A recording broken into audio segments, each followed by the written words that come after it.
გამარჯობა, დღეს ორშაბათია და ტრადიციულად რუსთავის ეთერშია გადაცემა შუა დღე. ერთი კვირა გავლიეთ და მეორე კვირას ვიწყებთ დღეს. უსველი წამყვანები და რა თქმა უნდა დღეს ორშაბათია, თამარ ჩერგორეიშვილის და ტაბულას დღე არის შუა დღეში და დღევანდელ გადაცემას თქვენთვის აუძღვებიან ფეხმოთეხილი არჩილი, სიცხიანი ლიკა, როგორც ყოველთვის ძალიან სანდელიანი ბარბარე, ცოტა უთხასიანზე მყოფი დიმიტრი და მუდამ ენერგიული თამარ ჩერგორეიშვილი. მაგრამ ეგ იმას ანიშნავს, რომ თქვენ მოიწყენთ. შესავალში მინდა ჩემი გულისკივილი გამოხატო კიდევ ერთხელ ამას ვერაული ამ თემას ფეხბურთელები დააკავეს რაღაც გარიგებები ტოტალიზატორთან კავშირი შავი ფული და ასე შემდეგ ნახეთ ალბათ 12-იანში კურიერის გამოშვებაში ძალიან ძიმე მდგომარეობაა დღის განმავლობაში ალბათ ამ თემაზე ვისაუბრებთ ერთ რამეს ვიტყვი უბრალოდ და მაქვს ამისი უფლება და ინფორმაცია რომ ამ ფეხბურთელებს არ დააკავებენ და დღეს ისინი გათავისუფლდებიან უბრალოდ ეს იქნება სამაგალითო მთელი საფეხბურთო სამყაროსათვის რაც შეეხება დღევანდელ გადაცემას ჩვენ ვისაუბრებთ ძალიან მნიშვნელოვან თემაზე კიდევ ერთხელ გამარჯობა დღეს როგორც მოგეხსენებათ მე მგონი უკვე დაიმახსოვრა იმდენჯერ ყველა იმდენჯერ ვიყვირეს დღეს ტაბულას დღეა შუა დღის ეთერში მე ბუნებრივია წარმოგიდგენთ დღევანდელი ნომრის მიმოხილვას მაგრამ მანამდე სანამ ამაზე გადავიდოდე მინდა გითხრა დღეს დილით გავრცელდა ინფორმაცია პრეზიდენტმა ობამამ თავად მიმართა ამერიკელ ხალხს და მთელ მსოფლიოს ამასთან დაკავშირებით რომ ამერიკელების მიერ ჩატარებული სპეცოპერაციის შედეგად დაიღუპა ლიკვიდირებული იქნა რა ვიცი კაცობრიობის მტერი თუ შეიძლება ესე ითქვას ოსამა ბინ ლადენის 53 თუ 54 წლის იყო ტაბულა ბუნებრივია მის პიროვნებას დაუბრუნდება და შემდეგ ორშაბათს აუცილებლად შემოგთავაზებთ მასზე თუ უკვე ეს თემა გადაღეჭილი არ იქნა ადგილობრივი მედია საშუალებების მიერ რაც შეეხება თავად ნომერს პირ მთავარ თემად წარმოგიდგენთ სახალხო დამცველთან ინტერვიუს მოგეხსენებათ რომ გამოქვეყნდა მისი ანგარიში ადამიანის უფლებების შესახებ და ეხლა ცოტა ხანში ის პარლამენტში თუ აი ეხლა ისმინება პარლამენტში უკვე და რატო დაუკავშირე ეხლა ეს რატომ ანტიბიოტიკები მთავარ თემად მოდი ესე ვთქვათ სწორედ იმიტომ რომ სახალხო დამცველი საუბრობს სიხეებში გაზრდილ სიკვდილიანობაზე და სიხეებში გაზრდილ სიკვდილიანობას ანტიბიოტიკისადმი რეზისტენტული ტუბერკულოზის გავრცელებას ასახელებს და მართლაც აი ანტიბიოტიკების თემას რო დაუბრუნდებით მიხვდებით და თუ არ იცით უკვე რა საფრთხეებთან არის დაკავშირებული მისი ირაციონალური მოხმარება მეორე ბლოკში ვისაუბრებთ ბატონ რეზო ადამიანსთან ბაქტერიოფაგებზე ისე როგორც ანტიბიოტიკის ალტერნატიულ საშუალებაზე ხოლო მესამე ბლოკში ჩვენთან სტუმრად იქნებიან ფოტოგრაფიის სახლის დამფუძნებელი ნესტან ნიჯარაძე და ტაბულას ფოტოგრაფი ხათუნა ხუციშვილი რომელიც ისაუბრებს დღევანდელი ფოტოს დღევანდელ სულ არ ვიყიდია ხო? არ გიყიდია ეს ჟურნალი ნუ იტყუები ხა აი შემდეგიდან ვიყიდი მადლობთ რომ მომიტანეთ დღეს ხო გამოიწერე ინტერაქტივ გამოიწერე 420-300 ძალიან ადვილია ტაბულას გამოწერა დაარეკით 420-300-ზე და გამოიწერეთ სახლში მოგართმევან ისე რომ ჯიხურებთან სირბილი აი თუ ძიმასნაირი დააკავებული ადამიანები ძალიან აი გაიცინა უკვე კარგია დილიდან ვერ გავაღიმე აღარ მინდა დარეკვა გეუბნები პირდაპირ მეუნები კარგი ინტერაქტივი შევახსენოთ ჩვენს ტელემაყურებელს გაუთხილები ხარ თუ არა ექიმს რომ ანტიბიოტიკით თვითმკურნალობა დაუშვებელია შესაძლოა დამღუპველიც კი იყოს პასუხი არის ორი მარტივად კი ან არა დარეკეთ მითითებულ ნომრებზე გადაცემის მსვლელობისას ისე სანამ ტაბულას თემებზე გადავიდოდით ესე მე ჯერ კიდევ ღელა ვერ შევეგო ერთი ორშაბათი არ მეყარა წამყვანი სტატუსს შევგუებოდი და თქვენ რამ მდგომარეობაში ხართ ნერვიულობთ კიდე გასვლის წინ მე პირადად ავად გავხდი თვალში რაღაცა სიცხლი ჩამეკცეთ ავად გავშუა დღეს მოაბრალებ საშინელებები დამემართ მე მგონი ვიღაცა გაგთვალა თუ არ ვიცი რა შეასაქმე იმიტომ რომ აჩიკო გიშერი უსაყვარლესი აჩიკო სულ რო კარგ ხასიათზე და სულ დაშტრიალებს იქეთ-აქეთ ფეხი მოიტეხა არის რაღაც გიფსით და ყავარჯნებით მოსული მე ვარ ძალიან ავად მაგრამ ვცდილობ არ შევიმჩნიო რომ თქვენ ცუდ ხასიათზე არ დაგაყენოთ ერთ რაღაცას გეცეთ არავინ ამის გამო არ დაშავებულა ძალიან კარგია რომ ცუდად თუ არა ეს უფრო მეტ სტიმულს მაძლევს იმისათვის რომ უფრო კარგ ხასიათზე ვიყო მიუხედავად იმისა რომ შუა დღის გიშერი ანუ დიმა ვეღარ ვქონს ვერ გავწუდა ამ დღეს ვეღარ გავწუდა ჩემთან ახლოს რამე აუცილებლად მოვიფიქრებთ მაგრამ მაინც შევინარჩუნებთ კარგ ხასიათს ხო დიმა ჩვენ ეს ვერ დაგვანტრევთ ხო ისე ტაბულას რომ ისევ ტაბულას რომ დავუბრუნდეთ, ანუ ეს ერთ-ერთი ინტერვიუ კიდე სახალხო დამცველის გარდა გთავაზობთ ინტერვიუს ჯემისონ ფაიერსტორმთან, რომელიც არის ადვოკატი და რუსეთში ქონდა საადვოკატო კანტორა. მისი ფირმა, მოდი ესე ვთქვათ, კანტორა ცოტა უხეშეთ მომივიდა. მისი ერთ-ერთი თანამშრომელი, რომელიც იძიებდა მაღალი თანამდებობების პირთა კორუფციული გარიგების საქმეს, დააპატიმრეს და ციხეში წამებით მოკლეს. ამასთან დაკავშირებით ჰოლანდიელმა რეჟისორებმა და მან თვითონ გადაიღეს ფილმი ამ სერგეი მაგნიცკიზე, ეს დაახმაურიანი საქმე იყო და ეს ფილმი ქონდა საქართველოში ჩამოტანილი და მოაწყო ამისი ჩვენება. გარდა ამისა, 72 გვერდიანი ჟურნალია, შესაბამისად ბევრ საინტერესო თემას ნახავს, მათ შორის არის მართვისმოწმობების თემა, მოგეხსენებათ, რომ 17 წლამდე დაიწია, ასაკი, ამასთან დაკავშირებით რა კითხვებით დაგვიგროვდა, მიმოვიხილავთ და ამას გარდა კიდევ რასაკვირველია, გურმანს გირჩევთ ყველა შემთხვევაში, იმიტომ რომ იქ ღვინის კლუბი წარმოგიდგენთ ბორდოს ღვინოების ისტორიას და აი დღეს გვიქებდა ლიკა ფანტასტიკური მსხალი ქინძმარაულში. სასწაული ის არის მართლა უგემრიელესი დესერტი, ამიტომ აუცილებლად გავსინჯოთ ყველამ და ფილმსხალი ქინძმარაულში. ღვინო ქინძმარაულში. ქეთი ბაქრაძის რეცეპტია კი. აი მე ჯერ მსხალი თავისი არომატით, მე ქინძმარაული, ეს ყველაფერი ერთად ჩემი გაკეთება ჯერ არ მისინჯავს, მაგრამ აუცილებლად უნდა ვსინჯო. და კიდევ რა შეიძლება დაწერო ბარსელონა რეალზე, მაგრამ დავით პოზირიძე იმდენად ნიჭიერი კაცია, რომ ისეთ რაღაცები აქვს დაწერილი, რომ მე სიამოვნები გადავიდე. კიდევ ერთი საინტერესო შეიძლება ცოტა ხანში SMS-ების კულტურა წარსულს ჩაბარდეს, იმიტომ რომ მას შემდეგ რაც ახალი სმარტფონები შემოდის მოხმარებაში, ინტერნეტით გამოყენება უფრო იაფიჯდება და გამოდის, რომ ვისაც ძვირფასი ტელეფონი აქვს, იმას ტექსტური შეტყობინების გაგზავნა უფრო იაფიუჯდება, ვიდრე ის, ვინც თავიდანვე ძვირფას ტელეფონს ყიდულობს. იმიტომ რომ ინტერნეტის მოხმარება უკვე ტელეფონებზე ბევრად უფრო იაფია, მაგრამ ჩვენი ჟურნალისტი, ანუ ჩვენი გადაცემის მთავარ თემას მოვწყდები ახლა ჟურნალს, იმიტომ რომ მე ხა ხო გითხარით ერთხელ უკვე ჟურნალზე რომ გამიშვა, ძალიან დიდხანს ვისაუბრებ ჩვენი გადაცემის მთავარ თემას დაუბრუნდები, ეს არის ანტიბიოტიკები და მის მოხმარებასთან დაკავშირებული საფრთხეები. აპრილის დასაწყისში ჯანდაცვის მსოფლიო ორგანიზაციამ გაავრცელა განცხადება, ეს 7 აპრილს განაცხადა, ეს 7 აპრილი არის ჯანდაცვის მსოფლიო დღე, რომ ანტიბიოტიკების ირაციონალურმა მკურნალობამ შეიძლება ჩვენ ყველანი ისეთ მდგომარეობაში ჩაგვყაროს, როგორც მსოფლიო იყო პენიცილინის აღმოჩენამდე, ანუ 1928 წლამდე. ამასთან დაკავშირებით ბუნებრივია, რომ საქართველოშიც დავსვით ამასთან დაკავშირებით კითხვა, როგორც ირკვევა საქართველოში თვითმკურნალობის მაჩვენებელი ანტიბიოტიკებს, ანუ როდესაც ადამიანი ფულს ზოგავს, არ მიდის ექიმთან და თავადვე უნიშნავს თავს რომელიღაცა ანტიბიოტიკს. თვითმკურნალობის მაჩვენებელი ძალიან მაღალია და ზუსტად ამიტომ თავისთავის რეზისტენტულობაც ჩვენი მოქალაქეების უფრო მაღალია ანტიბიოტიკების მიმართ.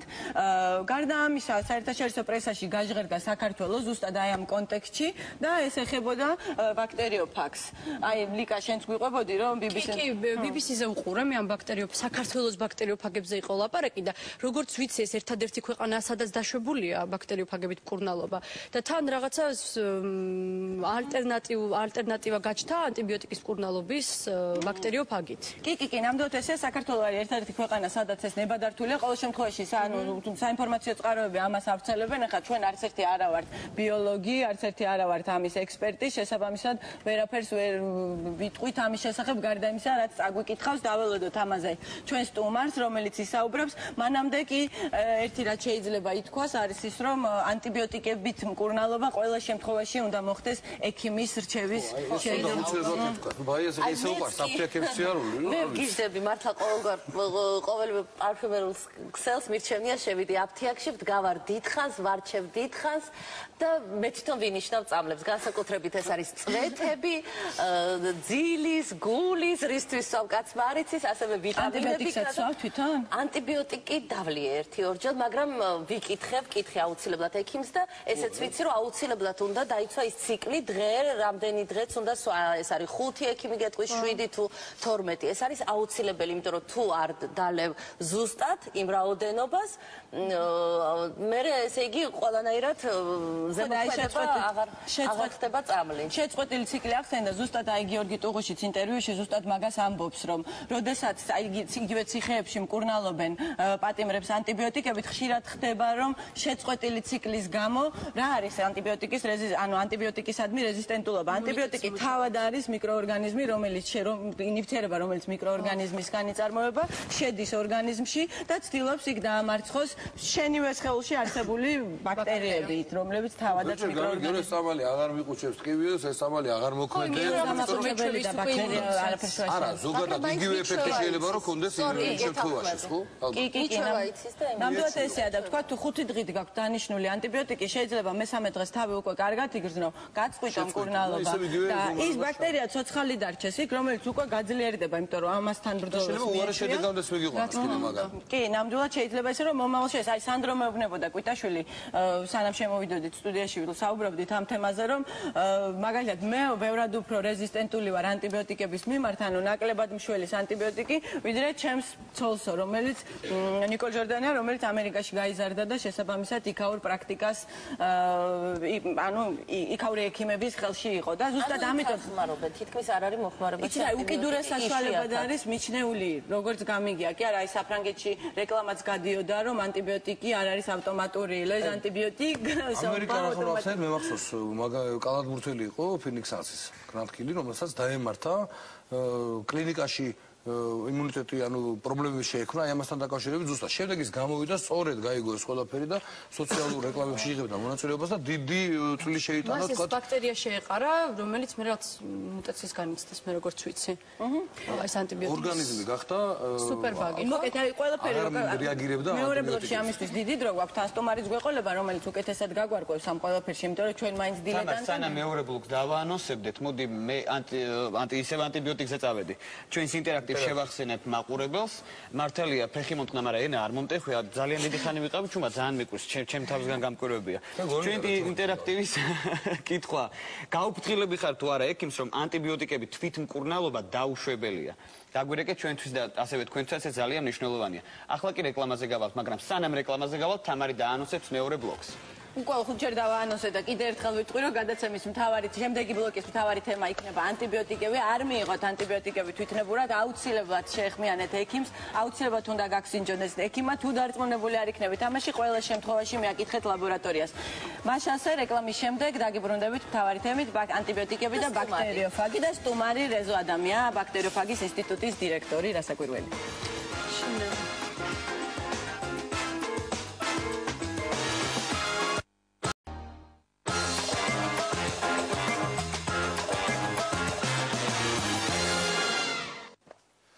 კონტრაქტი დასრულდა, შუა დღეს მეორე ნაწილი იწყება, დავბრუნდით პირდაპირ ეთერში. შეგახსენებთ კიდევ ერთხელ ჩვენს ინტერაქტივს. უთქვას თუ არა ოდესმე თქვენთვის ექიმს, რომ ანტიბიოტიკებით თვითმკურნალობა დაუშვებელია. აპრილის დასაწყისში ჯანდაცვის მსოფლიო ორგანიზაციამ გაავრცელა ინფორმაცია, შემაშფოთებელი ინფორმაცია იმის თაობაზე, სანს ნათქვამია, რომ ანტიბიოტიკების ირაციონალურმა მოხმარებამ შეაძლოა ინფექციების წინაშე ისეთივე უზდური გაგხოდოს, როგორც იყო კაცობრიობა პენიცილინის გამოგონებამდე. საკმაოდ შემაშფოთებელი განცხადება. გადავიდოდეთ, კარგი იქნება ორი სიტყვით ისტორიას. მოვყვეთ, ანტიბიოტიკი პირველად 40-იან წლებში უწოდეს ნივთიერებას, რომელიც მიკროორგანიზმებისგან იწარმოება და სხვა მიკროორგანიზმებს ერჩის, მოდი ესე მარტივად რო ვთქვათ, ან მის განვითარებას აფერხებს, ან ანადგურებს. თუმცა თავად ანტიბიოტიკი 1928 წელს გამოიგონა ალექსანდრ ფლემინგმა. ეს იყო ლონდონის ჰოსპიტალის ბაქტერიოლოგი და მერე ამან სხვათა შორის საინტერესოდ წარმართა ჩვენი ბაქტერიოფაგის ბედი და ამაზე მერე მოგვიანებით. მე როგორც ვიცი, პენიცილინი ობისგან იწარმოება და საერთოდ მე მგონი ნობელის პრემია მიიღო, ხო? გამომგონებელმა. და ნობელის პრემიას აბა იქნებოდა, იმიტომ რომ ოჯახში ყოველი მეორე ბავშვი უფროსებზე რო აღარაფერი ვთქვათ, ამით ინფექციით იღუპებოდა. ეს იყო დაავადებები, იყო სიფილისი, ტუბერკულოზი, ქოლერა, რა ვიცი, მარტო შავი ჭირით მე ამოვიკითხე, მე-14 საუკუნეში მარტო ევროპაში 25 მილიონი ადამიანი გარდაიცვალაო და გადამდები იყო, ესე იგი ადამიანს ეყრებოდა ეს ყველაფერი ვირთხებისგან და გადამდები იყვნენ მწერებიო. და წარმოიდგინე ახლა მარტო მე-14 საუკუნეში 25 მილიონი საუკუნეების მანძილზე რამდენი ჯერ მარტო მე ვიცი რომ ბაბუაჩემი გარდაიცვალა ესე და დედაჩემის მამა და იღუპებოდა ხალხი და რამდენი ცნობილი და გენიოსი წავიდა ამ ცხოვრებიდან ტუბერკულოზის და შავი ჭირის შეყრის შემდეგ. როგორ გამოიწვი ხა ნურს გაფრინდები ნურს მოფრინდები რა გამაკეთოთ ხა მივიღებ მოკვდები არ მივიღებ ის მოიყვან ვინანე არ მოიყვან ვინანე საქმეც მაგაშია რომ ის კი არა ანუ არავინ არ გიკრძალავს ანტიბიოტიკის გამოყენებას უბრალოდ მოგიწოდებენ მისი რაციონალური გამოყენებისკენ ანუ რამდენჯერ გაგიგია აი მე და აჩიკოც ვლაპარაკობდით ამაზე რომ იქ დაგინიშნავს მეზობელი დაგირეკავს სხვათა შორის აი ამაზე მინდოდა რომ მეთქვა სანდრასთან მქონდა ინტერვიუ საახალწლო ნომერში სანდრა პირველი ლედი რომელიც რომ ჩამოვიდა ქართველების რძალი რომ გავხდიო მაშინ მახსოვს აი უფროშულს რაღაცა გაცივდებოდა აი 37 სიცხე მეცემოდა და ყველანი ნათესავები რეკავდნენ ანტიბიოტიკი მიეცი და მე სულ სხვანაირ მოპყრობას ვარ მიჩვეული ანტიბიოტიკებთან და თავიდან ძალიან მიჭირდა ამ წინააღმდეგობის გაწევაო ხო იმიტომ რომ გითხრა მე ძალიან დაბნეული ვარ იმიტომ რომ აი ბავშვი ავად რო გამიხდება რა ვქნა ეხლა მივცე ანტიბიოტიკი არ მივცე ეხლა 39 ქონდა ცოტა ხნის წინ ხო მეც ავად ვარ მეც სხვათა შორის ეს სტატია რაც წავიკითხე იმის მერე გადავიფიქრე რომ ანტიბიოტიკას მაქსიმუმ ჩემით ვიბრძოლო ამ დაავადებასთან იმიტომ რომ ნუ ეს მარტივი ის მაგალითად ექიმა მითხრა რომ არაო არ მივცემ 39 ქონდა სიცხე და უბრალოდ გამწევი მივეცი და ებრძოლოსო თავისმა ორგანიზმმა იმიტომ რომ თუ ის ვერ ისწავლის ბრძოლას ბავშვის ორგანიზმი მე ისევ იქმნებათ ხო მაგრამ ახლა შენ გაგიმართლა პანიკაში შენ გაგიმართლა და ინფორმირებული ექიმი შეხვდა ხო სამწუხაროდ ყველა ექიმზე იგივეს ვერ ვიტყვით ხო და ზუსტად ამიტომ არის მნიშვნელოვანი რომ ეგება გაგვცეთ პასუხი არ დაიზაროთ დარეკოთ და ჩვენს ინტერაქტივს უპასუხოთ გაუფრთხილები ხარ თუ არა თქვენს ექიმს იმასთან დაკავშირებით რომ ანტიბიოტიკებით თვითმკურნალობა დაუშვებელია და აი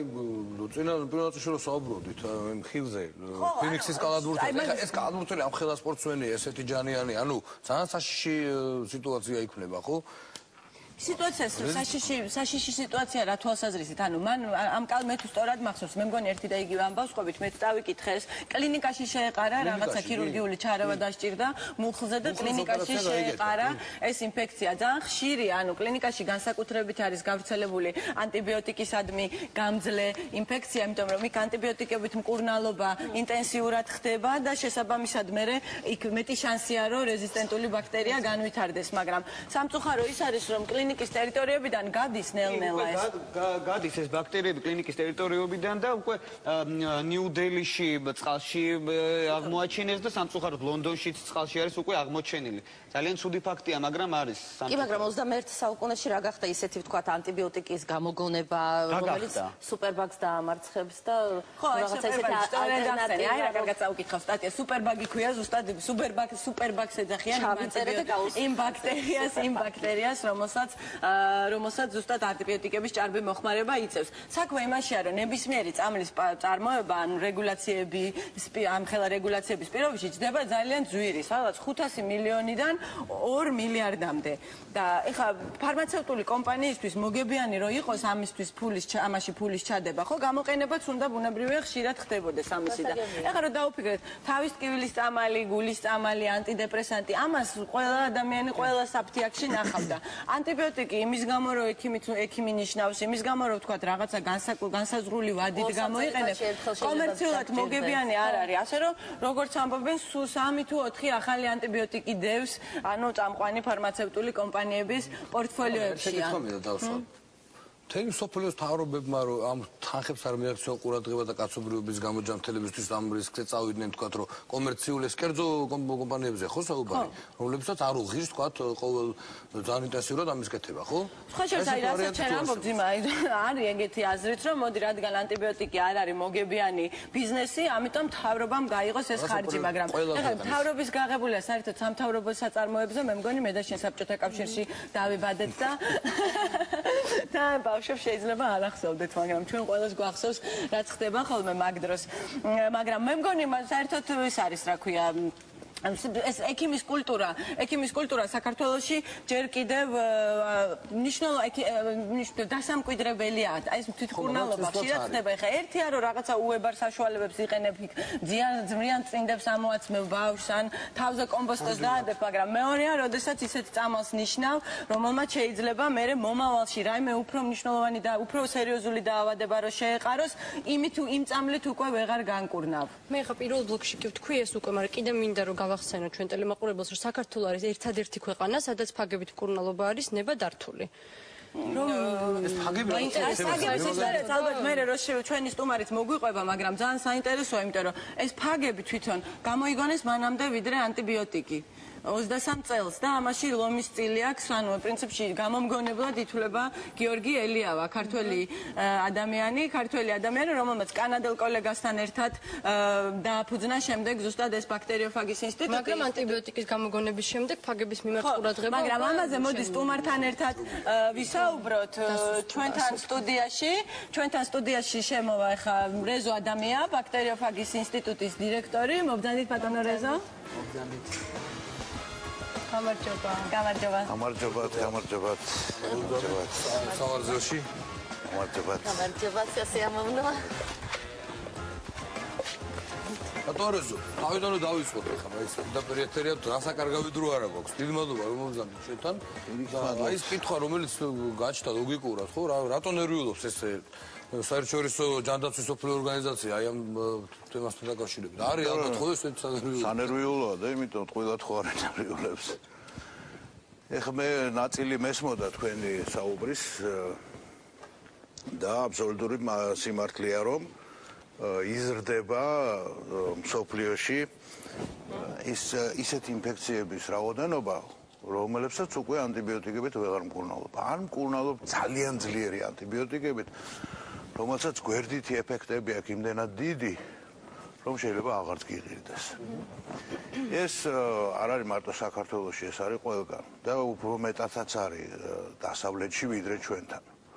მაგალითად, აი არის ესეთი ბაქტერია, სტაფილოკოკი, ოქროსფერი სტაფილოკოკი, რომელიც აი ბრიტანეთის ჰოსპიტლებში არის ძალიან დიდი პრობლემა. ახლა ეგრეთ წოდებული MRSA ქვია, ну, multi-resistant staph aureus. ანუ ყველაფრის მიმართ გამძლეას. ეხლა აი ბოლო ანტიბიოტიკია ეს ვანკომიცინი, რომელიც აი თითქოს ყველაფერს პოპს. მაგრამ აქაც გამოჩნდნენ უკვე ესეთი ბაქტერიები, რომელიც ამ ვანკომიცისაც უძლებენ. და ეს მინდა კარგად გაიგოთ, რომ ეს არის ბუნებრივი პროცესი, ეს არ არის შემთხვევით, იმიტომ რომ როდესაც რაიმეთი ანტიბიოტიკით, რა თქმა უნდა, მოქმედებ ამ ბაქტერიას, ეს ბაქტერია არის ცოცხალი ორგანიზმი. და ხოცავს ეს ამას. მაგრამ იქ შეიძლება რაღაცა მუტაცია მოხდეს მის გენეტიკურ მასალაში, ისეთი შემთხვევით, მაგალითად, რომ ის გახდება მდგრადი ამ მოქმედი ანტიბიოტიკის მიმართ. როგორც კი ეს მდგრადი გახდება, მარტო ეს მრავლდება, დანარჩენები იხორცება ხო ამ ანტიბიოტიკის მოქმედებით და ეს არის ეგრეთ წოდებული სელექტიური პრესი. შესაბამისად ეს ბაქტერია მაშინ როგორც კი იწყებს გამრავლებას, მთელ ამ არეალში მრავლდება და არის ისეთი ბაქტერია, რომელზედაც ეს ანტიბიოტიკი აღარ მოქმედებს.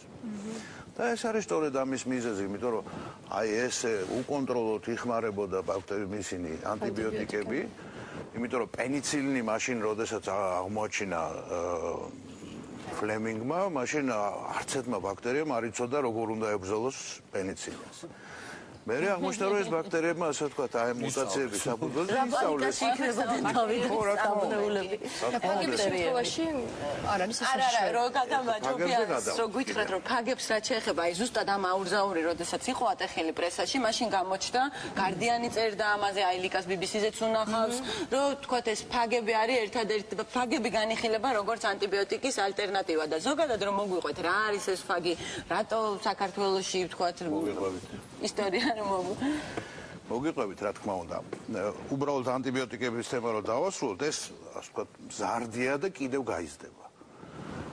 აი თქვენ საუბრობთ იმას, რომ თვითონ პაციენტები თავის თავს რა თქმა უნდა, არაფრით არ შეიძლება, რომ პაციენტმა ანტიბიოტიკი პირდაპირ. კი, ბებიები ჩვენი და მშობლები ნერვიულობენ, იმიტომ რომ მიჩვეული არიან იმას, რომ აი ანტიბიოტიკი აუცილებელია. პრინციპში გაციებას ანტიბიოტიკი არაფერს არ შოებს. არაფერს შუაში არ არის. ანტიბიოტიკს ამ შემთხვევაში იღებდნენ მხოლოდ პროფილაქტიკისთვის, რომ არ დაემართოს ფილტვების ანთება, მენინგი, რაღაცა ისეთი უბედურება, რომელიც გაციებას ჩვეულებრივად გაციებით დასუსტებულ ორგანიზმს შეიძლება მოყვეს. ეხლა მიუხედავად იმისა, რომ ჩვენთან ასე ვთქვათ, აი დასავლეთში ანტიბიოტიკები მხოლოდ გამოწერით, მხოლოდ ექიმის გამოწერით, ანუ ფულმაში ნიუ-იორკში აფთიაქში ანტიბიოტიკს რომ მიხდიდან ვერი. ჩვენთან მოტორზე აწევით ხო დანიშნულებაში რომ სასურველიები მართლად ეთეს. ჩვენთან ალბათ ჩვენთანაც ეს რეგულაცია გაჩნდება. მაგრამ ამან არ დაიცვა და უშუალოდ არც ამერიკული და არც ბრიტანული საზოგადოება ამ მდგრადი ბაქტერიების განვითარებისგან. რატო არო ცოტა ეხლა აი პორტფოლიოში თქვენ დანეთ რომ ცოტა ახალი ანტიბიოტიკები აღარ არის. ძალიან მთელი კლასები ამ ანტიბიოტიკების ახალი მოქმედების მექანიზმები ეს ყველაფრის მიმართ ამ ბაქტერიებმა საზიზღრებმა ისწავლეს მდგრადობა და უკვე პრაქტიკულად ძალიან ცოტა ჩანს რომელიც შეიძლება იყოს აქტიური ანტიბიოტიკი. რეგულაციებსაც უკავშირებს ბევრი, იმიტომ რომ ძვირი ჯდება გამოგონება და არა. კი, რა თქმა უნდა, რეგულაციებიც არ არის ასე ვთქვათ სრულყოფილი. ეხლა შეხება ბაქტერიოფაგებს და საერთოდ რატო არის ლაპარაკი ბაქტერიოფაგებს. ბაქტერიოფაგი არის რა? ბაქტერიოფაგი არის ვირუსი, რომელიც განუზომლად პატარაა ბაქტერიულ უჯრედზე. ოღონდ რომელიც მხოლოდ და მხოლოდ ბაქტერიულ უჯრედზე პარაზიტირებს. ის ეტაკება აი ამ ბაქტერიულ უჯრედს, არავითარ შემთხვევაში არ მოქმედებს არც ადამიანის, არც ცხოველის, არც მცენარის, არა სხვა ორგანიზმის უჯრედებზე, მხოლოდ ბაქტერიაზე და მხოლოდ ამ ბაქტერიას კლავს. კლავს როგორ დააჯდებაზე, შეუშხაპუნებს თავის დნმ-ს, ანუ გენეტიკურ მასალას, გააჩერებს მთელ ამ ბაქტერიული უჯრედის მეტაბოლიზმს, გამოიყენებს თავისთვის, მრავლდება თვითონ და ერთი ბაქტერიდან წარმოიქმნება 100 ახალი ბაქტერიოფაგი, რომელიც 100 შემდეგ ბაქტერიას დაეჯახება და იგივეს გაუქმება. და ძირითადი განსხვავება რა არის ანტიბიოტიკსა და ფაგს შორის? აი რა ანტიბიოტიკი არის ანტიბიოტიკი ხო მიკროორგანიზმია? ანტიბიოტიკი არის ქიმიური ნაერთი, რომელიც მიკროორგანიზმის მიერ სეკრეტირებული, ანუ გამოყოფილია, წარმოებულია, მაგრამ ეს არის ქიმიური ნაერთი, რომელსაც 10 მოლეკულას თუ დაასხამთ, ის 10 მოლეკულა 10 უჯრედს დაეჯახება, მოსწობს და დამთავრდება ამით, ის აღარ არის მეტი. ეს ახან ასე ვთქვათ, ცოცხალი ორგანიზმია, თვითონ მრავლდება. ანუ თვითკონტროლირებადი სისტემაა. როგორც კი ბაქტერია აღარ არის აი ამ პოპულაციაში, ხო, ის ფაგი აღარ მრავლდება და ორგანიზმიდან ელიმინირდება. ძალიან დიდი ერთი წუთი, ძალიან დიდი ბოდიში გადარეული. რატომ არის დაშვებული მხოლოდ საქართველოში და სხვა ქვეყნები რატო არ მიმართულება? ეს ძალიან დამაინტერესებს. ეს არ არის სწორი, ეხლა გეტყვით როგორ არის. ფაგებით კურნალობა დაშვებულია ყოფილ საბჭოთა სივრცეში, იმიტომ რომ საბჭოთა კავშირში დაშვებული იყო. რატომ ისტორიულად ესე მოხდა, რომ ანტიბიოტიკი აღმოჩინეს ამერიკელებმა და მეორე მსოფლიო ომის დროს ამერიკელები ხმარობდნენ ამ ძირითადი, ასე ვთქვათ, მასა. საბჭოთა კავშირში არ იყო. საბჭოთა კავშირში მერე შემოვიდა უკვე 50-იანებში, მე 52-ში დაბადებული ვარ და 2 წლის ასაკში რაღაც ინფექციური დაავადება რო დაემართა, ბაბუაჩემმა ცეკას ჩარევით ძლივს იშოვა პენიცილინი. არ იყო უბრალოდ. და ფაგები დარჩა, იმიტომ რომ ძალიან საინტერესო ისტორიაა სხვა შორის. აი შეიძლება თვითონ ელიავასთან ბაქტერიოფაგი ეს თვითონ, აი ეს ვირუსი, ბაქტერიული ვირუსი აღმოაჩინა ფრანგმა მეცნიერმა ფელიქს დერელმა, პასტერის ინსტიტუტში, რომელთან ერთად მუშაობდა ქართველი პროფესორი გიორგი ელიავა და რომელიც აქტიურად მუშაობდა მასთან ერთად. მან ტყვარში აღმოაჩინა ეს ბაქტერიოფაგები ეფექტის მიხედვით, თვითონ მაქამდე ვერ მივიდა რომ ეს ბაქტერიოფაგები არიან ბაქტერიული ვირუსები, მაგრამ უკვე როგორც კი დერელთან ერთად ჩავიდა და იქ ერთად იმუშავეს, ამ ორივე მეცნიერმა დაიწყო აქტიურად თანამშრომლობა. ელიავა ჩამოვიდა მერე საქართველოში და დერელიც ორჯერ ჩამოიყვანა. დერელი ორჯერ არის საქართველოში ნამყოფი, მუშაობდა საქართველოში. და უნდა საერთოდ აქ დარჩენილიყო. წიგნიც კი დაწერა, მიუძღვნა სტალინს მაშინ და რაღაც ამაზე წელი იყო. მაგრამ მე აღმოჩნდა ისე, რომ ელიავა დახვრიტეს 36 წელში. 2017-ის დასაწყისში და რა თქმა უნდა, ამასაც სხვათა შორის ძალიან საინტერესო ბოჩემი მიყვებოდა, რომ დაიჭირეს ელიავა, მისმა ოჯახმა გააგებინა დერელს. დერელმა დაურეკა მაშინ საფრანგეთის პრემიერ-მინისტრს და იმან დაურეკა სტალინს და უთხრა, რომ აი ეს კაცი დაგიჭერიათო და იქნებ გამოუშვათო და სტალინმა უთხრა კარგიო და დაურეკა ბერიას და ბერიამ უთხრა, რომ უკვე დავხრიტე. ანუ მუშტა რომ ცოცხალი იყო და იმ ღამეს დახვრიტეს. ესეთი საიზღარი ადამიანები იყვნენ ეს ხალხი. ასია თუ ისია, მაშინ აშენდა ეს ინსტიტუტი, მაშინ დერელს სახლიც კი აუშენეს აქ საცხოვრებელი, სადაც ელიავას და დერელს უნდა ეცხოვრათ, რომელიც მე NKVD-მ წაიღო და ეხლაც უშუალობის ჩინაგან საქმეთა სამინისტროს წააგდა და არ მაძლევს ცოცხალი თავით. უკან ინსტიტუტს არ აძლევენ. მაგრამ ნუ რასიდან ეხლა ესეა. ითი ჯობია ბაქტერიოფაგები და რატომ დარჩა ეს მერე მთელი წლების განმავლობაში საქართველოში აღმოჩნდა ძალიან კარგი გუნდი პროფესორი თემურაზ ჭანიშვილი იყო აკადემიკოსი რომელიც საშინელი ენთუზიასტი იყო ამ ბაქტერიოფაგების და სულ რაღაცა სამუშაო მიდიოდა მე დავიწყე მუშაობა ამ ინსტიტუტში 73 წელში საკმარისად მოხუცი. მე სხვაგანაც მუშაობდი რაღაცა დრო იყო, მაგრამ რა მოხდა. ეხლა დავბრუნდი ისო მშობლიურ ინსტიტუტში. და ეს ამ ხალხმა შეინარჩუნა კულტურა ბაქტერიოფაგებთან მუშაობის, მათი გამოყენების და აღმოჩნდა რომ სოფლიოში რეალურად ერთადერთი ცენტრია რომელიც ამ ბაქტერიოფაგებზე მუშაობს. ჩვენი ელიავას ინსტიტუტი. და მთელ მსოფლიოში არის აღიარებული როგორც ბრენდი, რომ ეს არიან ბაბუები, ბაქტერიოფაგის ბაბუები. კი, ამაზე ვკითხულობდი, როდესაც სტატიას წერდით, მე წერდი და ჟურნალისტები მეხმარებოდნენ, ბუნებრივია, იქ ამოვიკითხე ამ ბაქტერიოფაგთან დაკავშირებით დიდი მსჯელობა მიდის. ეს არ არის, რომ ეხლა ჩვენ აქ რაღაცა იქ იმ ბავშვებას ვიმაშვებით, ხო? ანუ ნახე, რომ იქ ტექსასის უნივერსიტეტში მსჯელობენ ამაზე, ელესის პროფესორები საუბრობენ და ასე შემდეგ და რამდენად წარმოგიდგენიათ თქვენ თვითონ, ანუ რატო არ ინტერესდებიან ისინი, ვისაც თუნდაც ანტიბიოტიკების პრობლემა უდგას, ხო? ანუ ამაზე ესე აქტიურად ლაპარაკი საუბარიან ამ კურნალობან, რატო არ არის ესეთი პოპულარული? ეს ყველაფერი არის ეხლა ასაწევი. სადღაც 90-იან წლებში მთლიანად როდესაც სისტემა დაინგრა უზარმაზარი წარმოება, რომელიც ამ ინსტიტუტში იყო, რომელიც ამარაგებდა საბჭოთა არმიას და მთელ SSR-ს და რაღაც. ეს ყველაფერი გაჩერდა. შეძლეს ამ ინსტიტუტის მეცნიერებმა რომ მკითხო გმირები არიან, იმიტომ რომ 90-იან წლებში მთელი ეს კოლექციები მიქონდათ სახში ინახავდნენ მაცივრებში, როდესაც დენი არ იყო. და ესეთ რაღაცებს აკეთებდნენ. ეხლა ნელ-ნელა დაიწყო აღორძინება. მაგრამ ძალიან ბევრი მუშაობა უნდა. მე მივედი რესპუბლიკურ საავადმყოფოში და რაღაც ლექცია რო წავიკითხე, აღმოჩნდა რომ სულ 5 ადამიანმა იცის ექიმებმა რა არის ბაქტერიოფაგი და ვინც იცის ის იყენებს. დანარჩენები უბრალოდ არ იციან.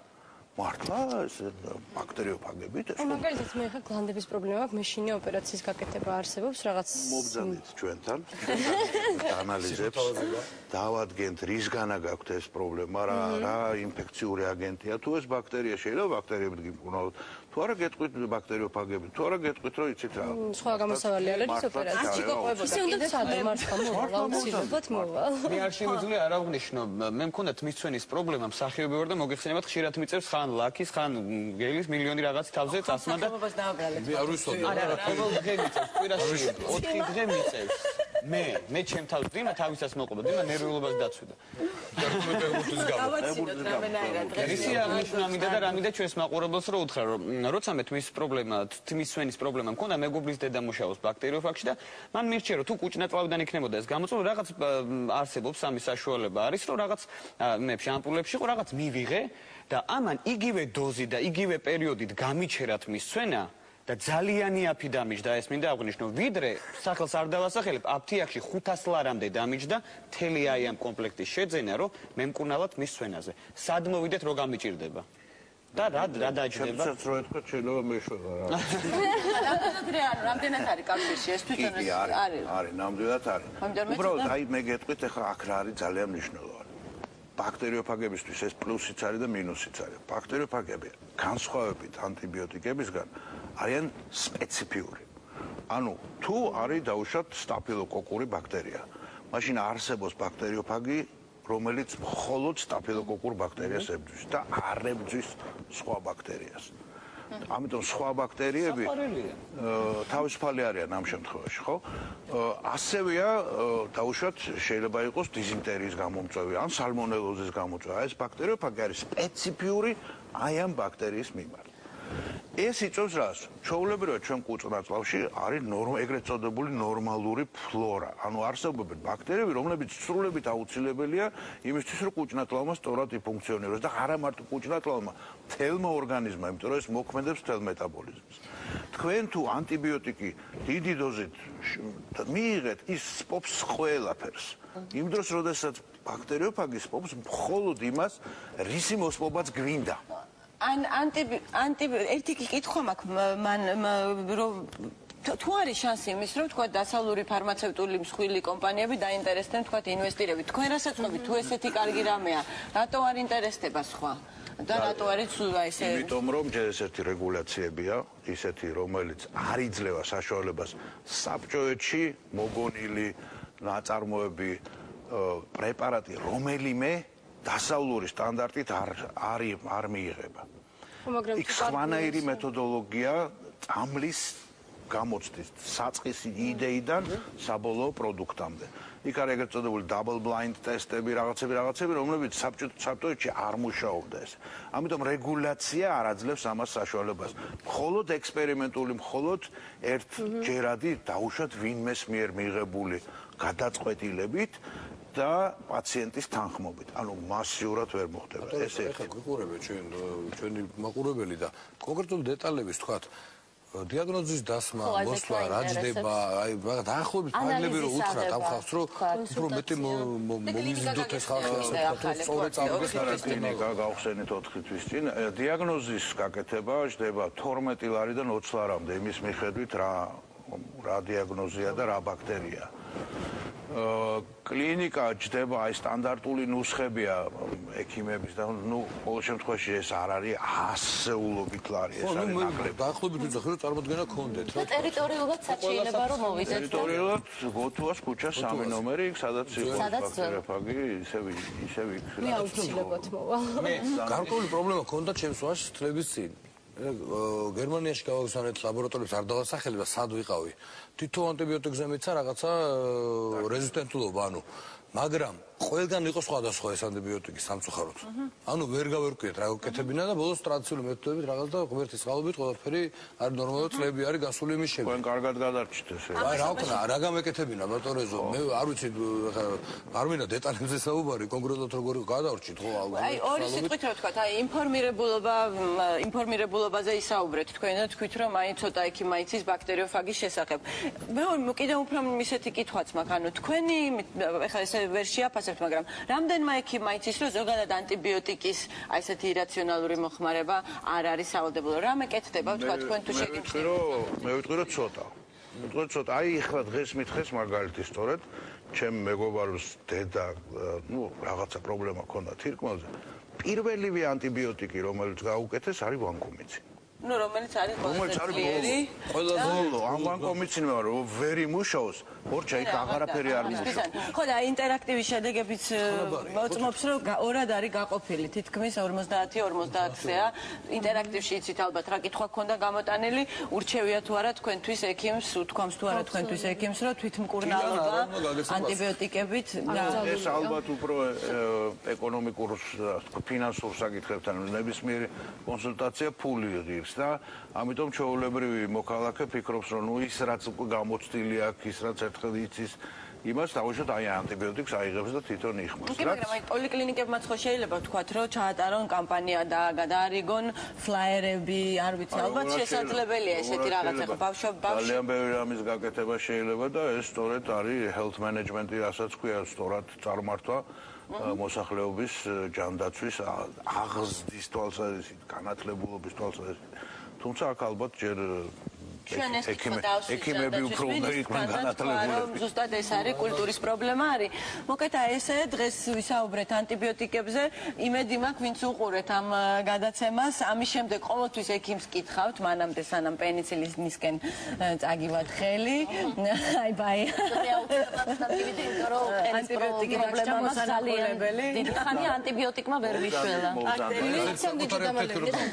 ხელის ამბავში და არაფერი. ისე მოკლედ ადამიანებო, მიმართეთ ექიმს ყველა შემთხვევაში. შეიძლება უფრო მომჭირნეოც კი გამოვიდეს ექიმთან დარეკვა ჯერ და ანტიბიოტიკის ისე მიღება, იმიტომ რომ შეიძლება დადგეს დრო, ღმერთმა ყველა დაიფაროს, მაგრამ ისეთი ინფექცია შეგეყაროს, როდესაც უკვე ყველა ანტიბიოტიკი ნაცადი გექნება ორგანიზმზე, ყველა ანტიბიოტიკის მიმართ ჩვენ ორგანიზმს გამომუშავებული ექნება იმუნიტეტი და ავადმყოფობა ვეღარ დაამარცხო ისე როგორც უამრავ ადამიანს. მადლობა, ძალიან საინტერესო ამოწურვების მეზად ვართ, უნებავთ სარეკლამო მასალაც მოგაწოდოთ რუსთავიორს. აუშვებთ ამ თემაზე, მზად ვარ ყოველთვის მოგეხმაროთ და გემსახუროთ. დიდი მადლობა. მოკეთ ტაბულა სტატია თუ წაიკითხეთ. ჯერ არა. ხო, აი იყო წინა კვირას მე მოგაწვრით მაგ ნომერს აუცილებლად.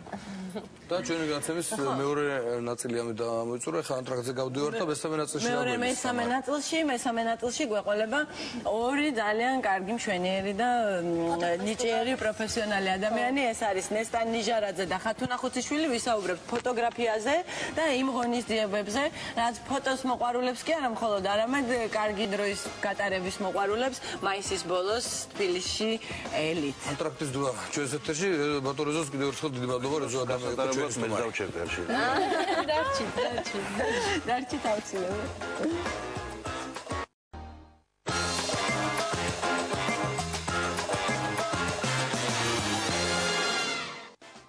მე არა ვარ. ეთერში ვარ, მე ვარ, კი. ეთერში ვარ, ეთერში. ეთერში და ამ მესამე ბლოკში, გადაცემის მესამე ბლოკში ვისაუბრებთ ფოტოგრაფიაზე. ნუ მაცინებთ. საქმე ისაა, რომ 25 მაისს თბილისში იწყება ევროპული კვირა, ორგანიზატორი ევროპული კვირის არის ევროპის სახლი. ნუ ბევრი საინტერესო ღონისძიებებს გვთავაზობს, ბევრ საინტერესო ღონისძიებას გვთავაზობს თავად ევროპის სახლი, მაგრამ ამ პროექტის ფარგლებშივე ნესტან ნიჟარაძე და ფოტოგრაფიის სახლი წარმოგვიდგენს ფოტო გამოფენას, რომელიც გაგრძელდება 25 მაისიდან 31 მაისამდე და პიკი იქნება, თუ არ ვცდებით, უსწორად მახსოვს 28 მაისს, მაგრამ ამის შესახებ მგონი ჯობია რომ თავად ისაუბროს. ხო, ფოტოფესტივალის ორგანიზატორი არის ნესტან ნიჟარაძე, რომელიც ჩვენთან არის სტუმრად და მოგვიყვება გამარჯობა ამ ფესტივალზე. აი ქართულ ფოტოგრაფიაზე დაბრძანდით ჩვენს სტუმრების სავარძელში. გამარჯობა ნესტან. მე აი ჩვენი სტუდიაში ახლა ოპერატორები ვინც არიან, ყველას აქვს თვითონ კარგი ფოტოაპარატი და ფული არ ინანებათ ფოტოაპარატის საყიდად. მართლა ვიძახი გუწფედოთ თითქმის ყველას. რაღაც ბუმივით არის თითქოს რა და ძალიან კარგია ალბათ. მოგვიყევი აი ამ გამოფენის შესახებ თუ შეიძლება და თქვა რატო მე უბრალო ადამიანი რატო უნდა რითი და საერთოდ რა მდგომარეობაშია ქართული მოყვარული კაცი რითი უნდა მოიტყუო ფოტოგრაფია. ძალიან დიდი მადლობა მოწვევისთვის. სტუდიაში ვინც არის ყველა ოპერატორს ზიმა თქვენ მართალი ხართ, აუცილებლად აქვს გადაღებული ერთი აბსოლუტურად გენიალური კადრი, არ ვაჭარბებ. ყველა ადამიანს, ვისაც ხელში ჭერია ფოტოაპარატი და გადაუღია ფოტოები, აუცილებლად აქვს გადაღებული ერთი განუმეორებელი კადრი, მაგრამ ეს ბუნებრივი არ ნიშნავს, რომ ეს არის ფოტოგრაფი, ხო?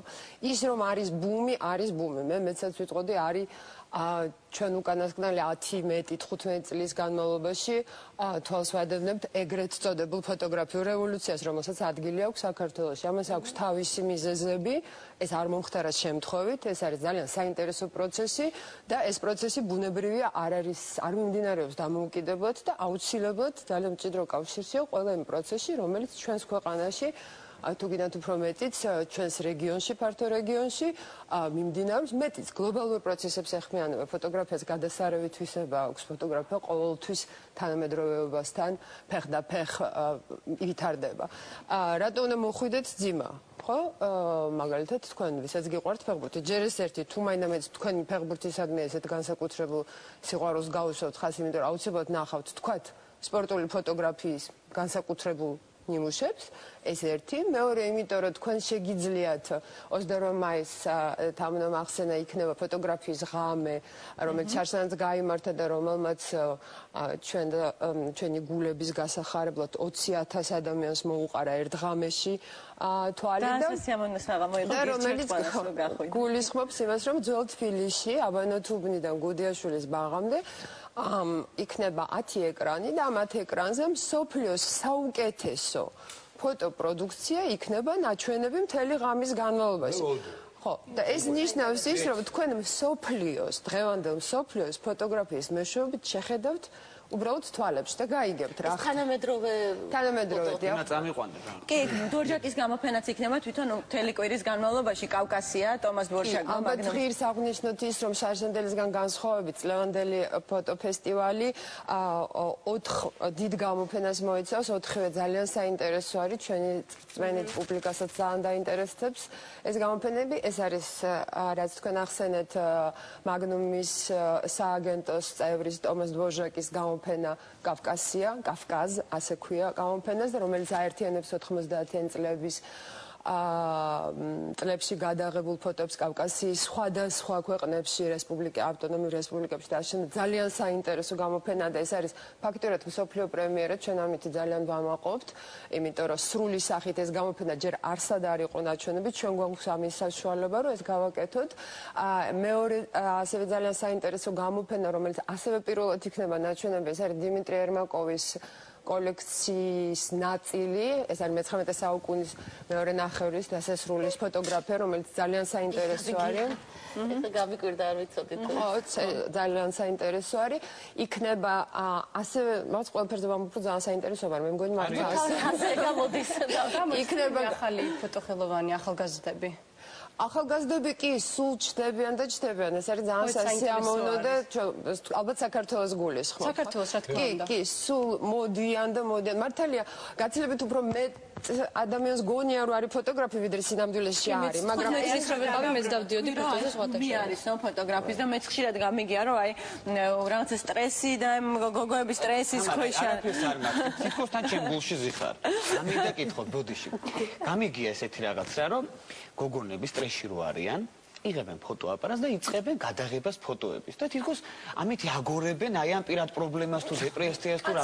აი სწორედ ერთი წუთი აი იქამ დამასტრო ბიჭებიც გოგოები გამიგია მე მაპატია. რას უკავშირდება? ან დაახსენე რომ ამას ყველაფერს თავისი მიზეზი აქვს. აი ჩემი შვილიც მაგალითად ახლა არანაირი სტრესი ახლა ესეთი არ ქონა, მაგრამ 15 წლის არის დადის და კატარინა თუ კატო ფოტოგრაფი თუ რაღაცას აწერს ამ თავის იმას და რატომ მოხდა ეს? ეს რა თქმა უნდა შემთხვევით არ ხდება, ხო? სტრესია რა ჭირს ადამიანს სტრესში, ხო? ადამიანი იკეტება გარე სამყაროსადმი, სამწუხაროდ იკეთება საკუთარ თავში, მაგრამ სამწუხაროდ კარგავს დისტანციას, იმ დისტანციას ძალიან მნიშვნელოვანს, რომელიც ადამიანს სჭირდება იმისთვის, რომ საკუთარ თავსაც თვალყური ადამიანს ფოტოგრაფიას აქვს აბსოლუტურად გენიალური თვისება, ის გაძლევს შესაძლებლობას შეხედო სამყაროს, შეხედო რა ხდება შენს ირგვლივ, შესაბამისად შეხედო შენ სად ახარ ამ სამყაროში და იპოვო ეს ადგილი. ამიტომ არ არის შემთხვევითი, რომ ასე ვთქვათ, ფსიქოთერაპიული მიზნებით საქართველოში ამ ბოლო დროს ძალიან ხშირად იყენებენ ხოლმე ფოტოგრაფს, აბსოლუტურად გამართლებული ადამიანი აკვირდება. უფრო მეტი გოგო დამინახავს მე თვითონაც და იმით. გადაგვეკიდა ეხა, ნუ.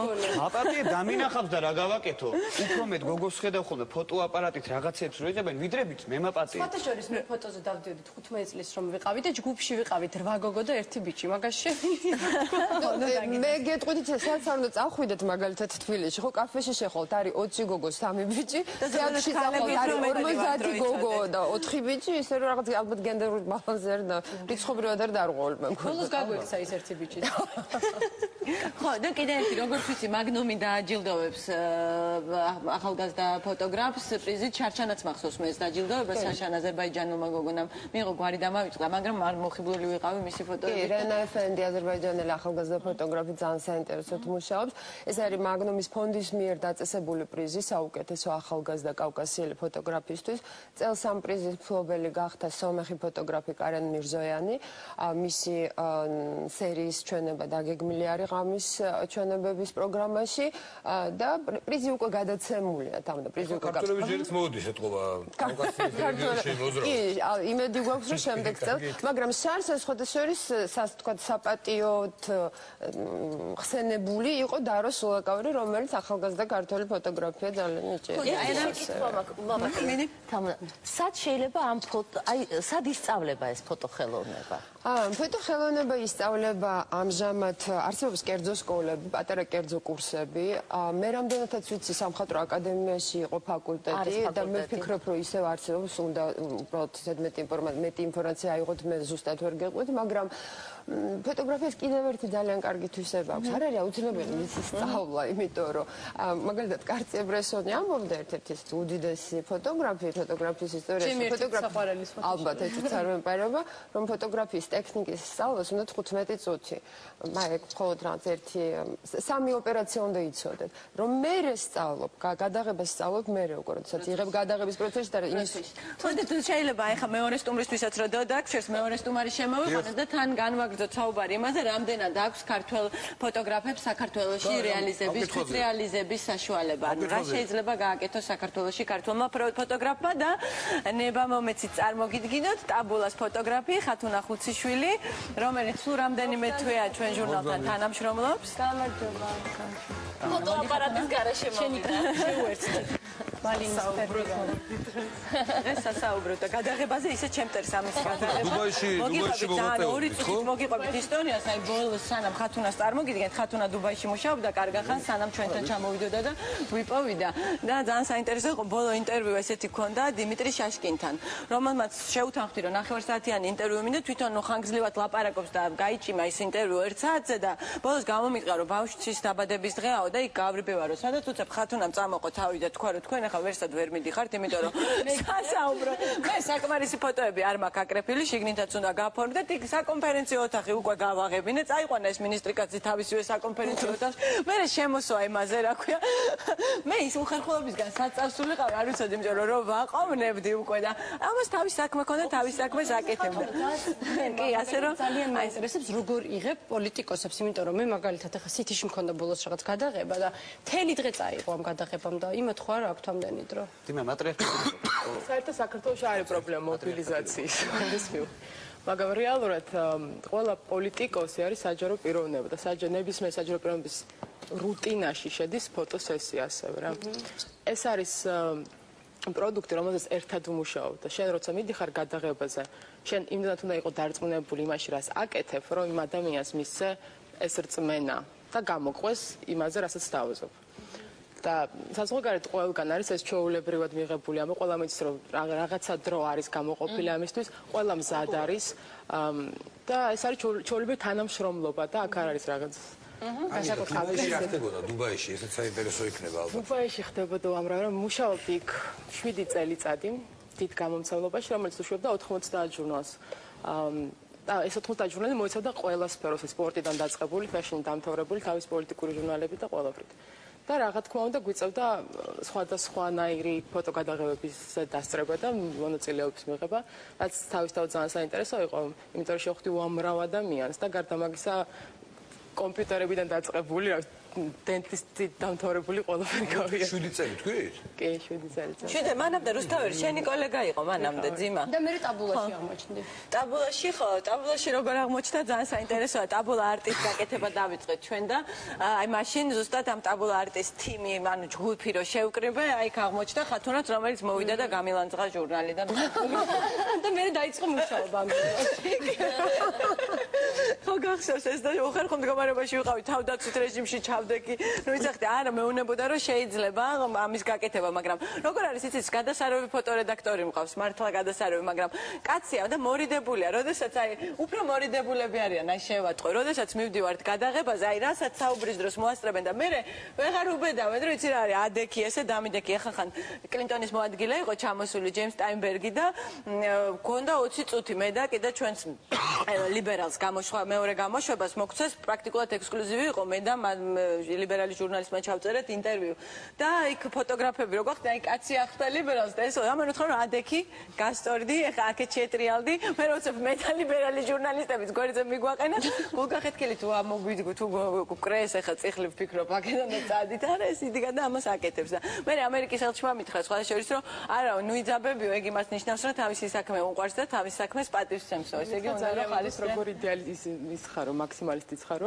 შესაძლოა ამერიკის ელჩმა თქვენ რასე თვალებით მიყურებთ ეს იმ კითხვას რომ დაუბრუნდეთ რაზეც საინესტანთან გავწყვიტეთ საუბარი იმისთვის რომ შენ შემოგვეყვანე რა საშუალებები აქვს საქართველოში ფოტოგრაფს რომ რეალიზდეს აი სად შეიძლება ვთქვათ რა მედია საშუალებები არსებობს ამის სადღაც ხო უნდა იმუშაოს ფოტოგრაფმა ყველანაირი და უამრავი ანუ ესეთი ხასიათი უნდა გქონდეს პირველ რიგში ხო რომ ყველა დახურული კარი ეს ხასიათი არ არის ეს არის პროფესიონალიზმი ჩაოლებრივად ადამიანს როლის თავის სამსახურს თავის საქმეს მე ვიცი რა შედის ჩემს კომპეტენციაში და რისთვის მივდივარ მე იმ გადაღებაზე ის პროდუქტი უნდა მივიღოთ რა თქმა უნდა ვიპოვო გზები ამის მისაღებად ზოგ ადამიანს გაცილებით მეტი დრო აქვს ზოგს ნაკლები სხვადასხვა ხასიათის ხალხთან გვაქვს ურთიერთობა სხვადასხვა სფეროდან მაგრამ შენ რო იქ მიდიხარ შენ გაქვს ეს 5 წუთია მაგიისთვის უნდა შედგეს შენი კონტაქტი ამ პიროვნებასთან და უნდა მოასწრო ამ უკითხვა რაღაცის იმ ადამიანს არიცნობ უნდა ისე განაწყო ამ ყველაფრის მიმართ რომ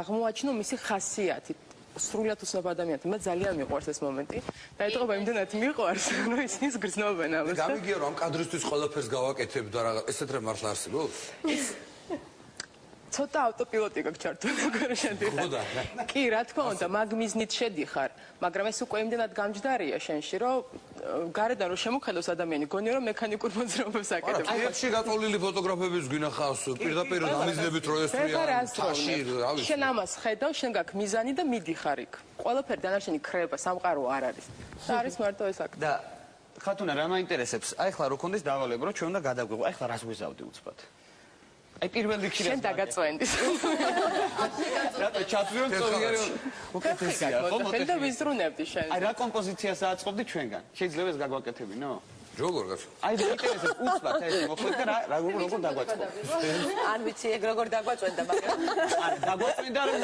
არა მე მაწვენდი თქვენ არა ხო ეს იზავდი თქვენ გაჭორავდით ალბათ სადღაც შენ რა შეიძლება მეორე ფეხსაც მოხდე ძიმას ხელში ბურთს დააჭერე მე ხათუნასგან მინდოდა ეს თან ჩემი არასპორტული ტანი თამარა უნდა იყოს რაღაც დინამიკაში ხო აღარ შემიძლია დინამიკა გავგიშნი ხო და რაღაც საშუალება არის უამრავი როგორც მე აი ყველაფერში საქართველოს არის აუთვისებელი რეალურად ჟურნალებს რო ათვალებ ხვდები რომ საქართველოს აუთვისებელი უამრავი ნიჭიერი ფოტოგრაფია და რა თქმა უნდა ნიჭიერი გამომცემელი და ასე შემდეგ.